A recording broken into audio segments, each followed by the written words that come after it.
Bonjour à chacun et chacune en ce vendredi 10 mars. Ça avance dans le mois de mars et dans cette démarche du carême. Si vous voulez bien, avant de proclamer la parole, on va se disposer tout simplement le cœur avec l'aide de la Vierge Marie. On va inviter la Vierge qui défait les nœuds. Peut-être que je porte quelque chose de difficile, peut-être que je suis angoissé, peut-être qu'il y a des choses que je porte de difficiles. Alors, si vous voulez, on va prier la Vierge Marie pour créer un espace en nous afin que la parole puisse produire son fruit et ce pourquoi elle nous est donnée aujourd'hui. Au nom du Père, du Fils et du Saint-Esprit. Amen. Je vous salue Marie, comblée de grâce. Le Seigneur est avec vous. Vous êtes bénie entre toutes les femmes, et Jésus, le fruit de vos entrailles, est béni. Sainte Marie, Mère de Dieu, priez pour nous pauvres pécheurs, maintenant et à l'heure de notre mort. Amen. Au nom du Père, du Fils et du Saint-Esprit. Amen. Aujourd'hui, l'évangile qui nous est donné, c'est de Saint Matthieu, au chapitre 21, versets 33 à 46. Le Seigneur soit avec vous. Évangile de Jésus-Christ selon saint Matthieu. Honneur et gloire à toi, Seigneur, Jésus, source d'amour, toi le chemin de vie, le roi de la paix, Jésus, Jésus, Jésus. En ce temps-là, Jésus disait aux grands prêtres et aux anciens du peuple, « Écoutez cette parabole. Un homme était propriétaire d'un domaine. Il planta une vigne, l'entoura d'une clôture, et creusa un pressoir et bâtit une tour de garde. Puis il loua cette vigne à des vignerons et partit en voyage. Quand arriva le temps des fruits, il envoya ses serviteurs auprès des vignerons pour se faire remettre le produit de sa vigne. Mais les vignerons se saisirent des serviteurs, frappèrent l'un, tuèrent l'autre, lapidèrent le troisième. De nouveau, le propriétaire envoya d'autres serviteurs plus nombreux que les premiers, mais on les traita de la même façon. Finalement, il leur envoya son fils en se disant, « Ils respecteront mon fils. » Mais voyant le fils, les vignerons se dirent entre eux, « Voici l'héritier. Venez, tuons-le, nous aurons son héritage. » Ils se saisirent de lui, le jetèrent hors de la vigne et le tuèrent. Eh bien, quand le maître de la vigne viendra, que fera-t-il à ces vignerons? On lui répond, « Ces misérables, il les fera périr misérablement. » Il louera la vigne à d'autres vignerons qui lui en remettront le produit en temps voulu. Jésus leur dit, « N'avez-vous jamais lu dans les Écritures, la pierre qu'ont rejetée les bâtisseurs est devenue la pierre d'angle. C'est là l'œuvre du Seigneur, la merveille devant vos yeux. Aussi, je vous le dis, le royaume de Dieu vous sera enlevé, pour être donné à une nation qui lui fera produire ses fruits. » En entendant les paraboles de Jésus, les grands prêtres et les pharisiens avaient bien compris qu'il parlait d'eux. Tout en cherchant à l'arrêter, ils eurent peur des foules parce qu'elles le tenaient pour un prophète. Acclamons la parole de Dieu. Louange à toi, Seigneur Jésus. Honneur et gloire à toi, Seigneur, Jésus, source d'amour, toi le chemin de vie, le roi de la paix, Jésus, Jésus, Jésus. Eh bien, tout un message encore ce matin. Le Seigneur veut faire du neuf en nous à travers cette parole. Et puis, au début de l'évangile de Matthieu, on voit que la bonne nouvelle paraît être adressée uniquement à Israël. Déjà, dans l'Ancienne Alliance, le peuple élu a pour mission d'annoncer, de porter le salut à toutes les nations.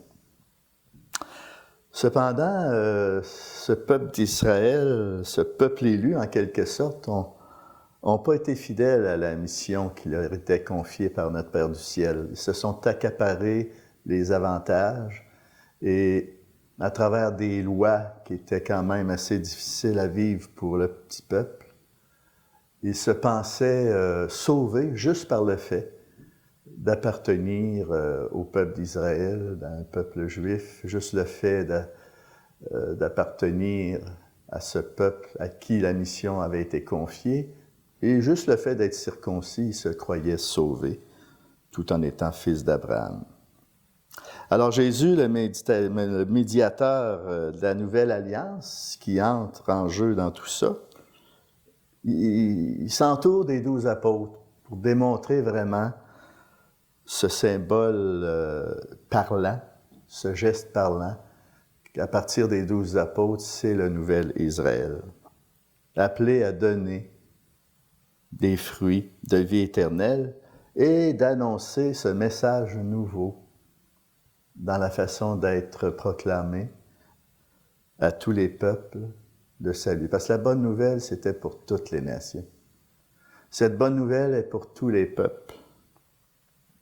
Je vais faire une parenthèse ici sur l'Évangile d'aujourd'hui qui met en lumière quelque chose d'important, une faille qui blesse en quelque sorte le cœur de chacun et chacune depuis la faute des origines, depuis la faute originale, et qui entrave le jaillissement des sentiments fraternels, qui vient un peu nuire à la fraternité dans nos communautés, dans nos familles, dans les rapports les uns avec les autres.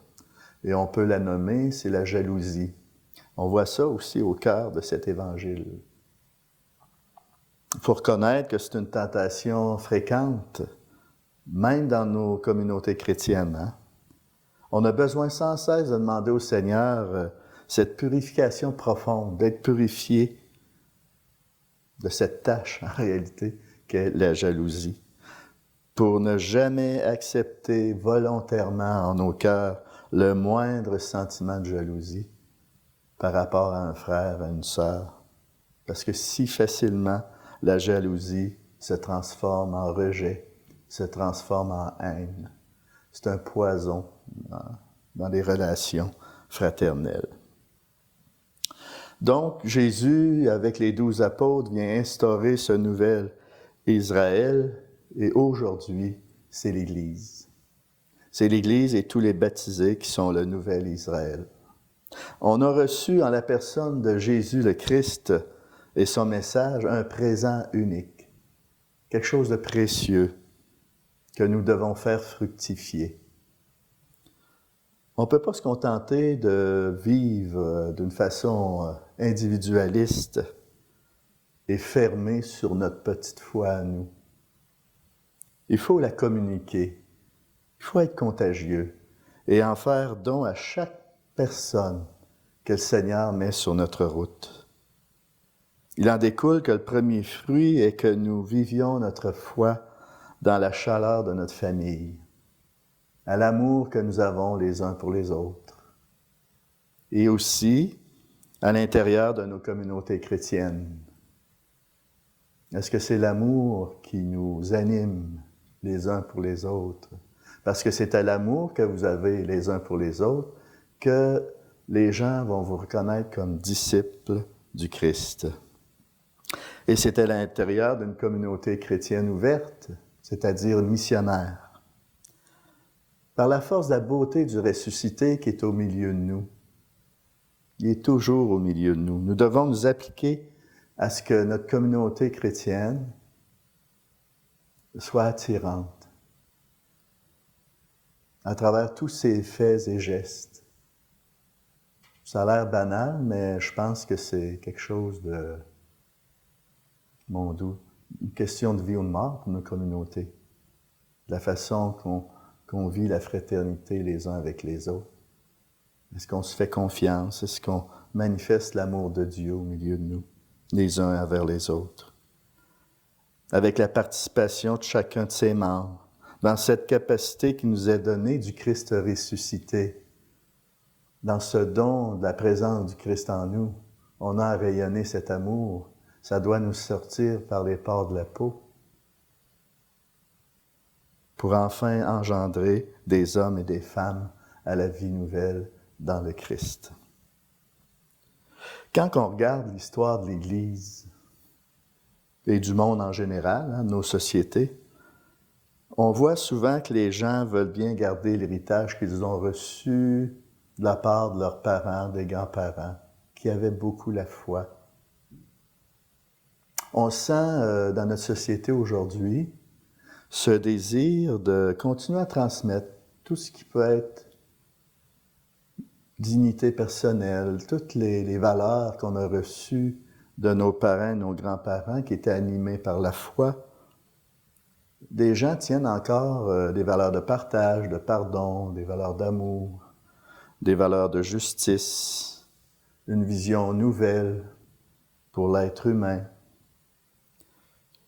Mais le problème, c'est que la société aujourd'hui veut supprimer l'héritier. Le problème, c'est qu'on veut vivre toutes ces valeurs sans Jésus-Christ. On se contente d'une spiritualité sans Dieu. Puis c'est là que le bas blesse. Donc, en ce carême, demandons la grâce de nous attacher fermement, non seulement au message, aux valeurs qui peuvent sortir de ce message, mais surtout et surtout à la personne du Christ, qui est le plus grand don qu'on ait reçu. Et plus je vais être attaché au Christ, plus nos communautés vont rayonner de cette présence. Et des signes accompagneront ceux et celles qui auront cru. Et que le contact avec le Christ Jésus, que notre union avec lui soit l'essentiel de nos vies. Amen.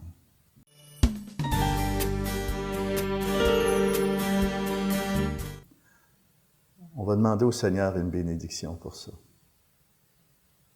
De demander durant ce carême d'être purifié davantage de tout ce qui peut ralentir nos communautés chrétiennes, nos vies de famille, nos relations avec les autres, tout ce qui peut nous ralentir dans ce mouvement d'amour, d'amitié, de fraternité et surtout de présence de Dieu au milieu de nous. Tout ce qui peut nous ralentir, que le Seigneur puisse nous le montrer, qu'on puisse rebondir en lui. Et sur ce, je vous bénis, au nom du Père, du Fils et du Saint-Esprit. Amen. Bon carême.